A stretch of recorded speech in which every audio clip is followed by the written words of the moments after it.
Забързания ни начин на живот, наистина сме свикнали да купуваме всичко от магазина, прибирайки се от работа и така. Май отдавна сме забравили истинския вкус от някои от любимите ни продукти, както в случая домашно кисело мляко. Днес е момента да си го приготвим.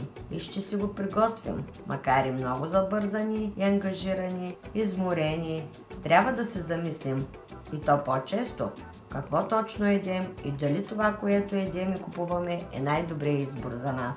Купувайки кисело мляко от магазина, никога не можем да сме сигурни какво сме си закупили. И за това, за да сме сигурни, най-добрият начин е като си го приготвим сами. И така, първата стъпка, която ще направим, слагаме 2 лъжички 3 студена водичка на дъното на тенджерата, за да не залепнем млякото. След което задължително си прицеждаме мляко. Моето е овче. То е доста гъсто, така че няма смисъл да се притеснявате, че може да се разреди. Най-важното е да не залепи. Разбира се, по време на варенето, също от време на време се разбърква.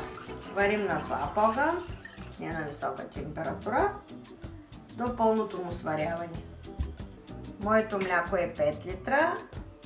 Слагаме на котлона да вари, след което ще ви обясня как става самата закваска. На литър, по колко кисело мляко се слага и крайния продукт, разбира се. Ето ни вече на котлона. Палим го, след което слагаме тенджерата с прясно овче мляко. Видяхте, че огънят не е силен. Желателно е да не е много силен, за да може бавно да се свари, да не залепне. Приготвяме си и баркалка, хубаво е да е дървена. Ето е и моята, която леко ще бъркам от време на време. И така, ще се видим след малко. Ето виждате, почва да излиза пара, което значи, че млякото започва да се затопля. Оставяме и след 5-10 минутки пак разбъркваме.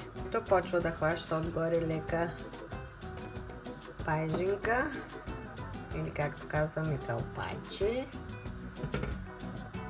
Разбърквам отново.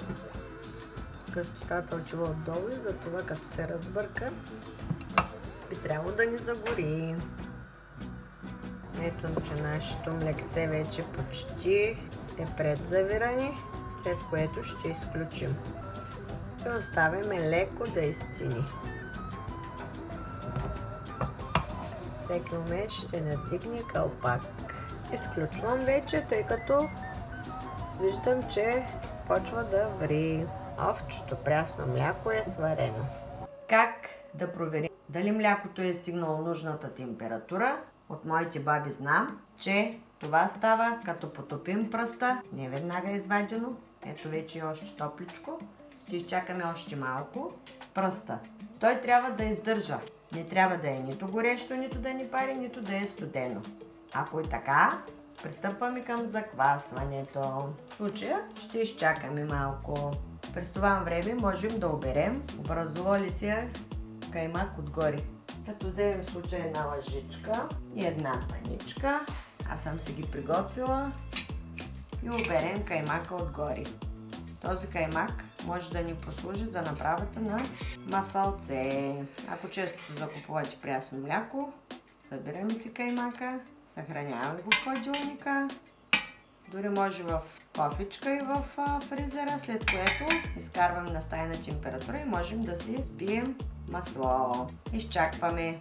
Още е топ. Парим леко, така че ще изчакаме. През това време си приготвяме бурканите, измити. Ето аз съм си приготвила бурканите, измити, подсушени. Капачките също. Те също ще ни трябват. И ще ви покажа как точно става заквасването. В случая аз тук имам оставено от предния път домашно кисело мляко. По магазините чувала съм за, не правя реклама, но верея. Идеално за подквасване на домашно мляко. Моето е стерилизирано даже. Топличко като е затворено, то само се стерилизира. В случая сега ще го разбия. Разбиваме с една виличка. За по-удобно може да се го сипа в купичка. Ще ви кажа как става точно подквасването. Отделяме настрани и чакаме млякото да изцини. Ето моята закваска. Аз съм си оставила бурканч от предния път, когато съм квасила. Разбиваме го добре, за да няма бучици и млякото вътре да ни е идеално гладко. Отделяме настрани. Взимаме си, вече казахме, измития и подсушен буркан. В случая съм си приготвила каничка за по-лесното сипване в буркана. И разбира се, винаги аз си го прицеждам. Цетка. Взимаме топлото мляко и наливаме в буркана. Така правим с всичките буркани. Наливаме до ръбчето. Ето виждате, пак остават вътре такива танки от сметанки. Така казахме с всичките буркани. Ето го и втория. Пак прицеждаме. Пълним бурканите, като внимаваме да не изтървем пък това топлината на млякото.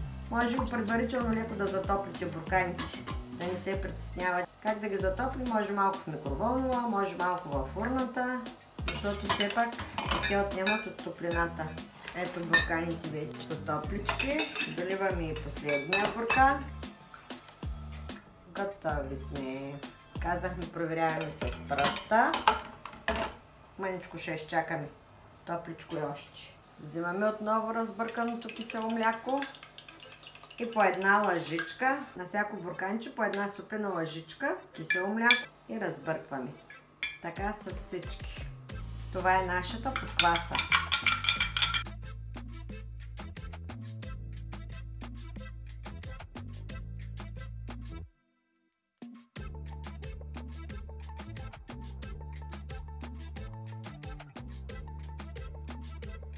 Сега да видим дали се е сквасило млякото. Вътре много топличко. Чудесно. Ето вижте.